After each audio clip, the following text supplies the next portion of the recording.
Hi, this is Donniel Hartman and Yossi Klein Halevi from the Shalom Hartman Institute. And this is, for heaven's sake, Israel at War, day 305. One of the things, Yossi, that you and I, we've been experiencing as we tape these sessions, I don't know if that's what we should call them, but they're sessions for the two of us. And therapy sessions is that we pick something that's relevant that day, but the pace of change is so insane that within 48 hours, it almost seems that we can't even remember. So last Tuesday, we sat and taped, and our primary issue was we called it this volcanic eruption of moral corruption. That in the midst of the war, it just went too far. When groups of people came out and argued for the righteousness of soldiers, regardless of what they did, and attacking the judicial process. And physically attacking an army base. For over what? Over the right of Israeli soldiers to, hopefully not, but that they should not be investigated for acts of sodomy. That was a low that hit both of us. But within 24 hours, the next day, or that evening even, Israel assassinated Shukr, who is known as the chief of staff of Hezbollah. And one day later, somebody assassinated Ismail Haniyeh, the head of Hamas. And our world changed. We spoke about two volcanoes, but the real volcano, this potential, last time we spoke about a potential volcano erupting from the north. And now, since last Wednesday, all of us have been sitting and waiting for a sword to fall. And we don't know if by the time our audience, our listeners hear this, whether tonight Iran will have responded and Hezbollah and what our life is going to be like. A half hour ago, we started to tape this session and the electricity went off. And we was, okay, it started. It's just we're living on this edge of this very strange existence. And it is an edge that we've really been on for over 10 months because we're not really trained for this. We're not used to this level of ongoing war. But the war has shifted. It's shifted from a focus on Gaza, which is progressing or not. It depends on which news site. Are we in the same place? Worse place? Progressing, not progressing? Who's winning? I have no idea anymore. To what we've chosen to call today's session war by retaliation. Something's going on. Who started what? I know we started by just being here in 1947. But Iran has been funding a war and arming its proxies who are attacking us and killing us. And last week we responded to the 12 children who were killed in Majd al-Shams, and we assassinated Shukr. And then the next day we assassinated Haniyeh. There's this retaliation process. And now Iran is saying, you started. So who started what, when? It's just everybody counts wherever they want to count, whatever fits to whatever narrative they want. But this war by retaliation has changed the whole dynamic of Israeli life. Everyday life in Israel is very different. It's not just the war itself, which we have to think about, and I want us to talk about. It's also what it's done for our whole existence. When you look at this war of retaliation, what are the first things that come to your mind?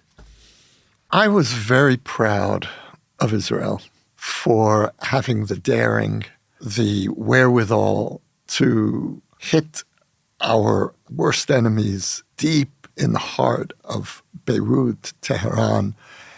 And I also experienced it as a kind of relief, Donniel. I felt relieved that we still have it in us. And I think that beyond the feelings of revenge, which of course many people experienced as their initial emotion, I think that Israelis generally felt relief. We still have it in us. We still know how to protect ourselves. And after October 7th, that's an open question. And what also made me very proud of the Israeli reaction is that we all knew what this is going to mean. We knew we're going to have to go back into the shelters that we're living on. Our normal life has now been put on borrowed time. And yet, almost every Israeli regardless of one's politics, responded in the same visceral way. We had to do this. We had to show our enemies we're not afraid of them. We needed this for our own morale boost. Regardless of, and yes, we know that that these people are replaceable, and the next one will be just as bad, maybe worse. Didn't matter. At that moment, Israeli said, we're doing what any country in our place had to do. I had similar feelings, but with a slight variation. I don't think we took into account the consequences, and I'll come to that in a second. I felt proud, part of me, for the same reasons that you mentioned. You know, they were remarkable military and intelligence achievements. I also felt I've wanted Haniyeh, I hope no one will get very angry at me, but I've wanted Haniyeh dead for a long time. I'll give you a pass on that. For years, this is a man, I know somebody all of a sudden decided that he's a moderate. I leave that to other people to figure out. This is a man who has been directly involved in ordering the death of Jews and Israelis for years and years and years. And then celebrating publicly. That's when I saw him smile. Oh, the gloating. On October 7th. October 7th, as he's in his, must be $20,000 suit. He has suit. The man is so corrupt. The whole package. You know, you just mentioned something that was astonishing to me. I was reading the obituaries in the New York Times, elsewhere. No one mentioned that he's a billionaire. A billionaire. And how he started out in a refugee camp as a construction worker. Only 10, 15 years ago. Within 10 years, he has succeeded in robbing the Palestinian people of over $1 billion and possibly multiple billions of dollars. And he was eulogized as a quasi-saint. Okay, again. I had to get it out of my system. Good. I appreciate that because I listen to them and I don't even know if I'm supposed to smirk. Just let it be. I'll let that part be. But the truth, I have wanted him dead for a long time. This is a man. This was our enemy. And so part of me was just, yes, this is justice. Part of me also, there is a part, and I know I'll admit to it. I'll deny it later. Is that part of me also wanted vengeance. Part of me wanted vengeance. And, you know, there is this poster of all the faces of the leaders who instigated October 7th. And there's only one face left, Sinwar. And on every face, it was like America had that deck of cards. You remember that deck of cards in Is that Iraq? so really? The principal organizers? It's all done. It's all done. The only one now is Sinwar. And I knew that... Well, that's one definition of victory, Donniel. You see, but this is what we need to talk about. Because is that a definition of victory? So I felt that Israelis accepted this as justice, accepted this as right, accepted it as vengeance, not an immoral vengeance, a moral vengeance. But yes, there is a sense of an eye for an eye that our tradition rejects an eye for an eye. But just like the person responsible for the killing of the 12 children in the soccer field in Majd el-Shams, he should be dead. And so Shukr was dead. There's a price to be paid. And there was something, it's not that I'm doing it for the sake of vengeance. It's just that there is a distortion that needs to be corrected. And I think that's what Israelis accepted. I don't think anybody, and this is where I'm getting nervous, I don't think any of us, I didn't, fully internalized the consequences. Well, that it would mean missiles on Israel? Yes. I think we've been there so many times before. We haven't. Hezbollah is one thing. Iran, a 5-front missile attack. I don't think we fully internalized what does it mean to take out Haniyeh in Tehran. I know we gloated by it. The pride was, but could we have taken him out somewhere else? We decided when and where. The consequences of that are bringing us to a radical transformation in our life. And this is not a strategy of how you take on Iran. Do you regret it? Part of me now does. Part of me now regrets choosing to kill Haniyeh in this manner. The benefit that we got is being outweighed by consequences.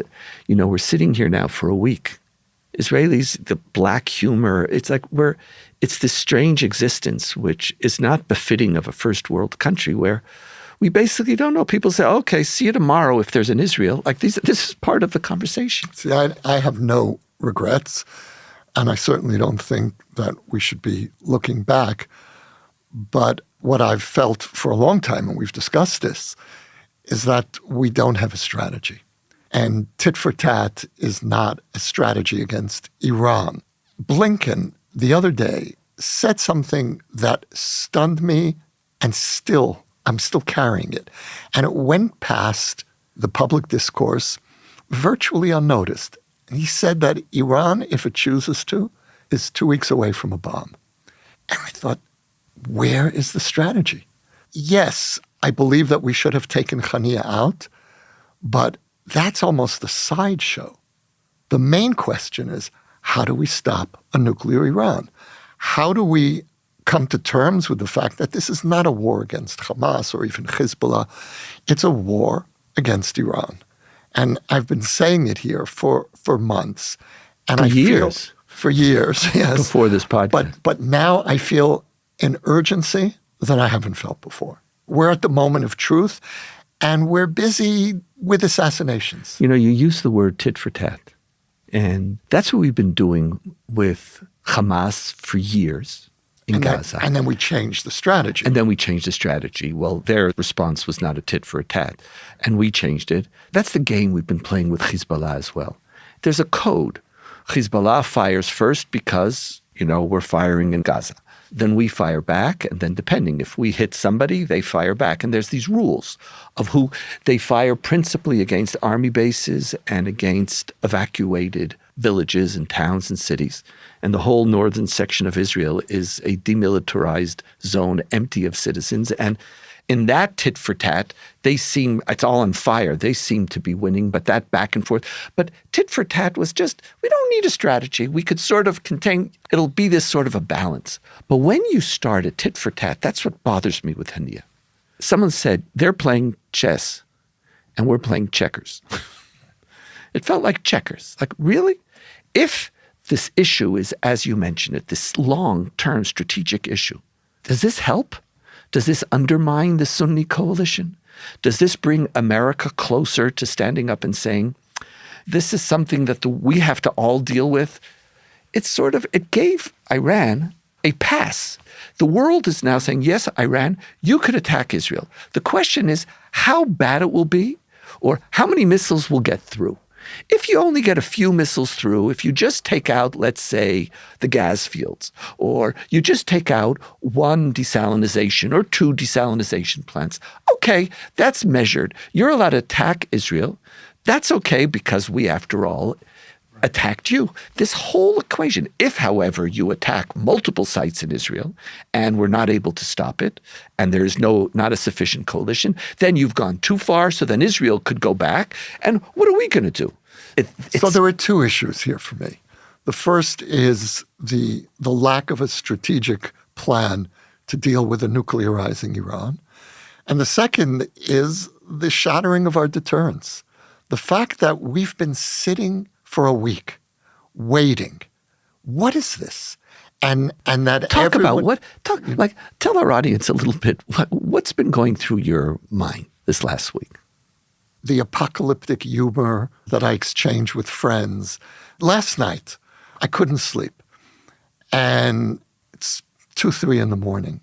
And I hear this loud boom from the road. Turned out it was a motorcycle.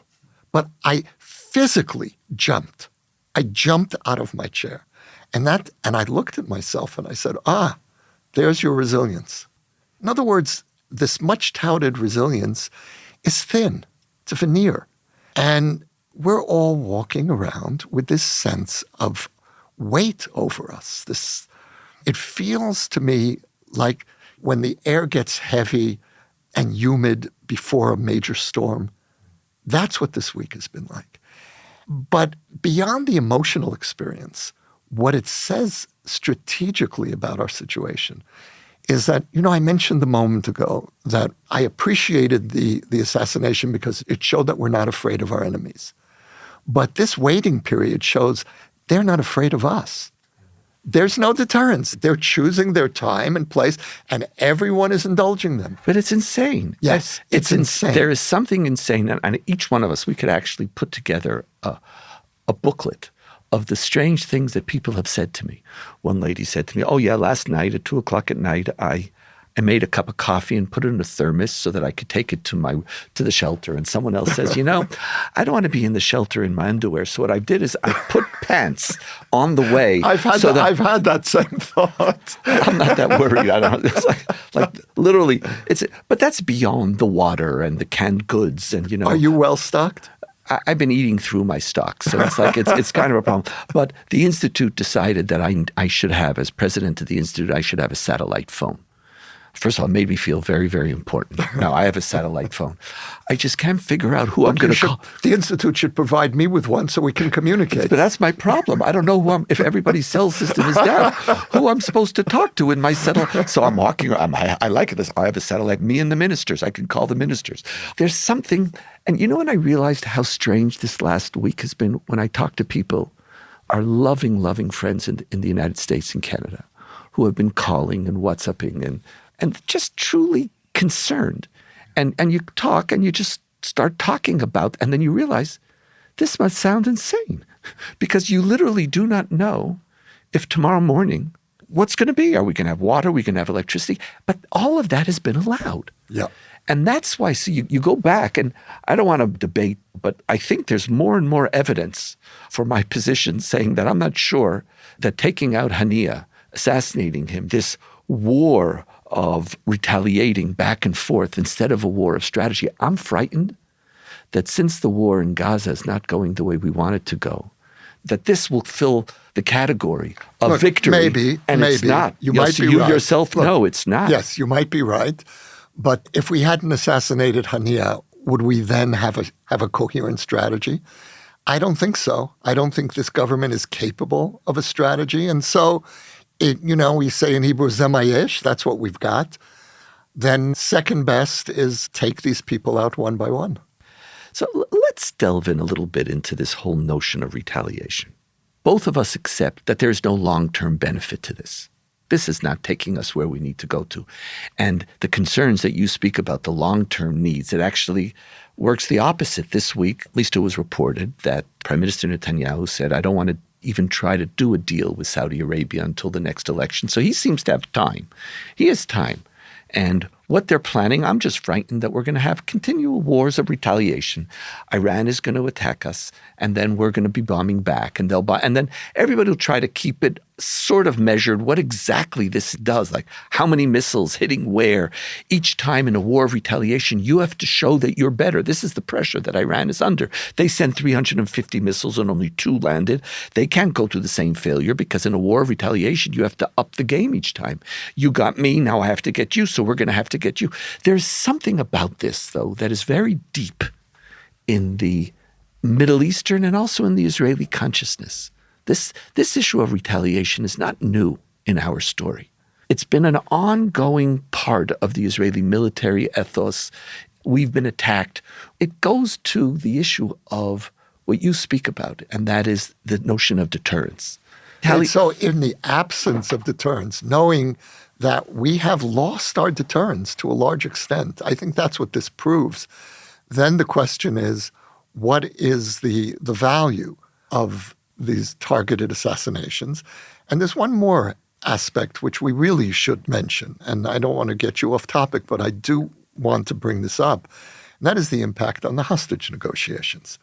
Now, I'm hoping that when they sat around at the table making the decision about Haniyeh, they had a serious conversation about the impact on the hostage negotiations. Do I believe that this government really did that? I wish I could say so. Have the hostages been relegated now to a footnote? And we know that Netanyahu's priority is not the hostages. It's reclaiming his lost legacy. For me, that's what this now is about. And so I worry. I do. That is the one. I hear there you. I will concede. That's the one point that I deeply worry about. We didn't even speak about that. I think there is no doubt that if you were concerned about a hostage deal as something that was a major priority, you would not be assassinating the person who you're negotiating with, who you're speaking to, who then passing the information on to Sinwar. That just doesn't make sense. There's no doubt. And see, I think it's perfectly legitimate. I don't agree with it, but I think it's perfectly legitimate for the state of Israel, and this is a position you held, but you didn't want to talk about it early on in the war, that we needed to destroy Hamas even if it meant a profound price to the hostages. Yes. But nobody in Israel has had that serious conversation, with the except of the far right. Everybody's dancing and saying, oh, if you would have done what I did, the hostages would have been free. But a serious question, what is the price we should pay or not pay? It's a heavy price. But for this, Look, in a war of retaliation. All right, but there is a counter argument, which is if we reached an impasse in the negotiations and you're negotiating with an organization like Hamas, the assassination of Hamas's leader can focus the others. I don't know. The point is that I haven't seen we it. don't know. We Neither do. of us know. We've seen. They're not even talking if they were so pressured. Sinwar doesn't seem to me that pressured. I don't think losing his life is such a big pressure to him. Haniyeh, I don't know what he certainly was not that pressured when his children died. The whole demeanor of Sinwar, of Haniyeh as well. But I think here too, again, the notion of a strategy that what's your strategy with the hostages? What's your strategy with Iran? What's your strategy to bring the war to an end? See, if this was part of a strategy to saving the hostages, I could hear the argument, even if it turned out to be mistaken. What worries me is that just as there's no overarching strategy to deal with Iran, to deal with the genocidal regimes on our border, there may well not be a strategy for saving the hostages. What does war of retaliation do to us? Is there a price? Think about it. Is there a price? Here it is. You and I debated a little bit the value in this context. But is there a price to a war of retaliation? Besides the pride and the momentary high, it's like I'll give you an extreme example of the price that I saw us pay. And that is a coarsening of the Israeli ethos. And the extreme example I want to bring up was there were just a few, but nevertheless, it was a telling moment. Israelis were offering sweets to passersby after the assassination, celebrating. And where did we take that from? From the other side. And here I will bring up the comment by our finance minister, Smotrich, the other day, saying that it's justified for Israel to starve to death. He used that expression, 2 million Palestinians, but the world won't let us. In other words, what I hear you asking is, do we begin to take on the worst attributes of our enemies when we enter in this kind of war? And that's a legitimate concern. I see it on myself. I was happy for the first 12, 24 hours. Here, Joe, I hold myself. I am profoundly impressed by my own moral standards. I re-impress myself on an ongoing basis. But I felt good. There is something enticing about a war of retaliation. It's also one of those that we thought we have handled. But I think part of what we're confronting now is that these are categories that we used war of retaliation very famously. It really starts in Israeli society, and I think primarily in the 50s. It might have happened in the 48 war too. But in the middle 50s, when there were Fedayeen terrorists penetrating... It became military doctrine. It became military doctrine of retaliation, that there has to be a balance of fear somehow, and a price. And I think it's still a part of Israeli doctrine, but we've fallen in love with it without asking whether it's effective. But you see, what you said a moment ago is important. The rationale for the doctrine was not revenge, but creating a balance of fear. The question that needs to be asked is whether that's still effective. See, and whether we've lost that rationale, whether we're even thinking whether about we care, because that's a very important distinction. Yeah. It's there, in a war of retaliation, again, it depends. There could be a retaliation in a sense of retributive justice. in theories of punishment, there's retributive theory of punishment and there's a utilitarian theory of punishment. Why do you punish a prisoner? Why do you respond? One is that you do it because it's the right thing to do. They did X and they should pay a price. So there is a retributive notion that if you killed children, if you are killing Israelis, your life should be taken. And there is something to that which has some value. There is the utilitarian one that you just spoke about. That here it is, if we do not have some level of deterrence, if you think that you could go crazy and we're going to be civilized sipping our tea, you have to know that we're going to get down into the trenches with you because it's the only way we can survive in our battle against you. But I think that was the original ethos, but we've lost any assessment of whether it still has any utilitarian value, any at all. We're still destroying terrorists, the parents of terrorists' houses, not the terrorists themselves. Their parents, their family houses. I haven't seen any dramatic decrease in terror activities since we started the destroying of homes. And that's what I'm asking, whether we've gotten into retaliation, retribution without an ethos, without a vision, whether it's just, we're becoming Middle Eastern in that sense, and maybe Prime Minister Netanyahu is saying, that's my source of power. This is where I win.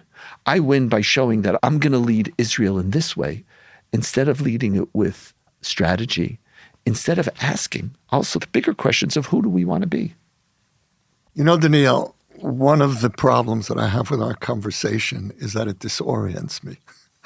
I don't want to be equivocal about these assassinations, regardless of what I say. Exactly. No, really. I came into our conversation determined to defend the legitimacy, the necessity of the assassinations, and then I get disoriented, and then I go home and I continue the argument with myself, with you in my head, and look, I'm deeply grateful. That's the truth.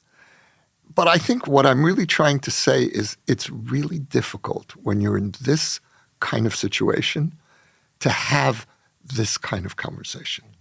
When you feel so existentially threatened, you need to be certain. You need to put a limit on self-examination.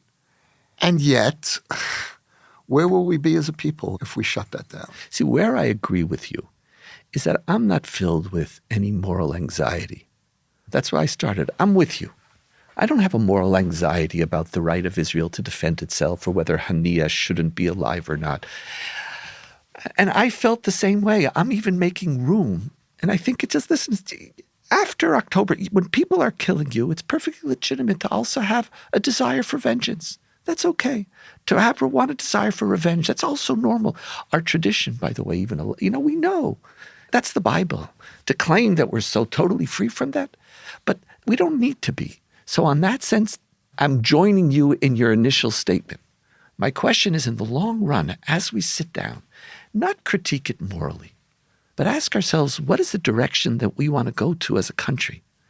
These victories, then there was the Olympics. So it's like it was, okay, in the Retaliation Olympics, we just won and we got 6 medals, but we got these 2 medals before the Olympics. And it has a game quality. Come on, Donniel, admit that you were excited about the Olympic wins. I was. Listen, as a Zionist, everybody has to, you know what I mean? Listen, I grew up in a country where the idea of having a medal was, and I don't know, in the Israeli newspaper, I don't know if you saw it today, we counted how many medals we won and how many medals all the Arab countries collectively won. It's like we can't stop. We can't stop, Yossi. That's why we're talking about it. It's like enough. So it's one thing you want to do it in a stupid way. Okay, we're all allowed to be stupid. But that's okay. But now, this war by retaliation, instead of, it's a judo match, it's like war by retaliation. At what point are we going to stop and give ourselves a moment? But if we do not go through the confusion that you went through, you know what's going to happen? We're going to be hit. I don't know how hard. If we block everything, we might be able to block more from Iran. Our ability to block everything from Hezbollah is much smaller. I already know if I was them what I would do, but I don't want to tell them because in the event that they're listening to this podcast. But I know exactly what I would do if I was them. And if not enough comes through, then they're going to have to go again. And if they don't hit it exactly at the right balance where it gives them a little sense of victory, but without hurting us too much, otherwise, what are we going to do? We're going to retaliate, because this is the war that we know how to fight right now. We can fight the war of victory. We can fight the war of getting rid of our dangers. What we could do is fight a war of retaliation. Okay, Donniel, bottom line. And that's not good enough. Okay. That's all. And that's with my you. day. Yes, I'm with you. Last word, Yossi. The question is that when we get hit, and God willing it won't be too severe, what do we do? Do we not hit back? That's a very practical question beyond the philosophical conversation. Yeah. And the last word, Donniel, is... I don't know, by the way. I'm giving you the last word because I don't know. I really don't know, but it's this question that it pays to ask, because for every act there's a consequence. So what are you doing? Where are you going? So I don't know. The question is very, very is deep and serious, and I'm going to leave it. I'm going to say I don't know, and now you have the last word. My last word is just that I'm grateful for our chavruta and for our friendship. Oh, and you should be well, and everybody should be well, and it's just strange. It's beyond strange how we even have some sanity. Listen, we're both searching for wisdom, and we both don't feel that wisdom is fully embodied by the people who are making the decisions. So we talk. Maybe someone will listen. Friends, this is, for heaven's sake, Israel at war, maybe now a different war. I don't know if it's day 305, it's day 305 for the hostages. I don't know if it's day 7 of this war. Everybody be safe and be well. Thank you, Yossi. You can now sponsor an episode of For Heaven's Sake, Israel at War. The link to donate can be found in the show notes or at shalomhartman.org/For Heaven's Sake. We will acknowledge your gift on a future episode. For more ideas from the Shalom Hartman Institute about what's unfolding right now, sign up for our newsletter in the show notes or visit shalomhartman.org/Israel at War.